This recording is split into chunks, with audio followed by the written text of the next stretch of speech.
دنیا میں جن چند عوامل کو ایک فتنہ قرار دے دیا گیا ہے ان میں سے ایک عورت بھی ہے۔ ان فرشتوں کی آزمائش بھی ایک عورت کے ہاتھ ہوئی واقعہ کچھ یوں ہے۔ وسند احمد اور تفسیر نعیمی وغیرہ کی بعض روایات بیان کرتی ہیں کہ حضرت ادریس کے زمانے میں ایک مرتبہ فرشتوں نے بنی آدم پر اعتراض کیا کہ یہ نہایت بدکار ہے، ان کی جگہ ہمیں زمین پر حکومت دی جائے۔ اس پر رب کریم نے انہیں کہا کہ انسانوں کو ہنسی اور شہوت کی جو کمزوریاں دی گئی ہیں وہ تمہیں دی جائیں تو تم بھی گناہ کرو گے۔ فرشتے کہنے لگے کہ ہم تو گناہ کے پاس بھی نہ جائیں گے۔ فیصلہ یہ ہوا کہ فرشتوں کی اس جماعت کے 2 اعلی درجے کے پرہیزگار فرشتے چن کر انہیں یہ انسانی کمزوریاں دی جائیں اور زمین پر اتار دیا جائے۔ یوں حضرت ماروت کو شہر بابل میں اتار دیا گیا۔ بابل کے لوگ ان کے پاس آتے اور ان سے جادو سیکھنے کی خواہش کرتے۔ یہ لوگوں کو خوب خبردار کر دیتے کہ جادو بڑا گناہ ہے اور سیکھ کر تم جہنم میں جاؤ گے۔ جو لوگ پھر بھی اصرار کرتے ہی انہیں سکھا دیتے۔ رات کو اسم اعظم پڑھ کر یہ دونوں آسمان پر چلے جاتے۔ قسمت ان کی بری تھی کہ ان کو ایک پری پیکر زہرا نامی مل گئی کہ حسن اس کا بھی مثال تھا۔ اس کے حسن کو دیکھ کر یہ دیوانے ہو گئے۔ زہرا ان سے اسم اعظم سیکھنے کی متمنی تھی مگر یہ دونوں فرشتے اسے انکاری تھے۔ لیکن زہرا کے حسن نے ان پر جادو کر رکھا تھا اور وہ کسی بھی قیمت پر اسے حاصل کرنا چاہتے تھے۔ زہرا نے ان سے مطالبہ کی کہ تم شرک کرو تو میں تمہاری ہوں۔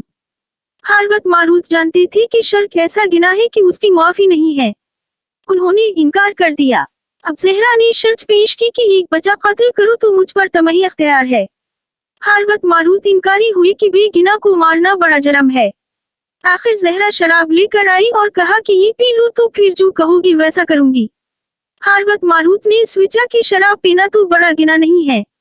پی گئے، ہوش سے بیگانے ہوئے۔ زہرا نے بدکاری کے بدلے ان سے اپنے بت کو سجدہ بھی کرایا اور بچہ بھی قتل کروا دیا۔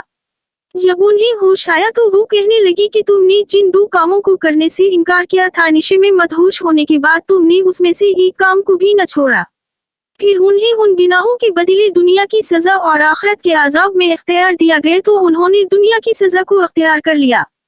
تفسیر نعیمی میں بچے کی جگہ شوہر قتل کروانے کا ذکر کیا گیا ہے اور یہ بھی بتایا گیا ہے کہ حضرت ماروت دونوں اسم اعظم جانتے تھے۔ اسم اعظم پڑھ کر وہ ہر رات آسمان پر چلے جاتے تھے۔ زہرا نے ان سے نشے کی حالت میں اسم اعظم سیکھ لیا اور جب حضرت ماروت ہوش و حواس میں واپس آئی تو انہیں یہ بھول چکا تھا اور زہرا اسم اعظم پڑھ کر آسمان پر چلی گئی تھی جہاں رب کریم نے اس کی روح کو زہرا ستارے سے متصل کر دیا۔ تفسیر نعیمی میں لکھا ہے کہ حضرت ماروت کو بطور سزا زنجیروں سے جکڑ کر چاک بابل میں الٹا لٹکا دیا گیا۔ اس کنی میں آگ بھڑک رہی ہے اور فرشتے ہر وقت ان کو کوڑے مارتے ہیں اور پیاس سے ان کی زبانیں باہر نکلی ہوئی ہے اور یہ قصہ سنبیقی، مسند امام احمد اور دیگر کتب احادیث میں باسناد صحیح مروی ہے۔ حضرت ماروت کے حشر سے عبرت پکڑ کر باقی فرشتوں نے اپنی خطا کا اقرار کیا اور زمین والے خطاکار انسانوں پر بجائے لعن طلب کرنے کے ان کے لیے دائم مغفرت کرنے لگے۔ تو صاحبو یہ قصہ بیان کرنے کا مقصد یہ واضح کرنا ہے کہ مرد کیا چیز ہے۔ عورت کے حسن کی تپیش سے تو بڑے بڑے نیکوکار فرشتے بھڑک جاتے ہیں اور روئی زمین پر اپنی پارسا حکومت بنانے کی بجائے چاک بابل میں الٹے لٹک کر سزا پاتے ہیں۔ رب کائنات ہمیں ایمان کی پختگی عطا فرمائے۔ داغو کہانی باز ہمازی ذاتی پیج کا نام خداور میں ہے۔ یہ لیجیے ہم نیچے ہارے پیج میں لنک، اس پیج پہ ہر پوسٹ اسلام واقعات سے متعلق کی جاتی ہے اور اسلامی تاریخ اپلوڈ کی جاتی ہے۔ لنک پہ کلک کر کے پیج کو فالو اور لائک ضرور کریں تاکہ آپ کو پیج کی ہر پوسٹ نظر آئے اور ہر پوسٹ ملے اس پہ مزید۔ اگر کوئی اب اسلامی بک پڑھنا چاہے تو اس کے لیے اس پیج کی ایڈم کو میسج کر لیجیے گا۔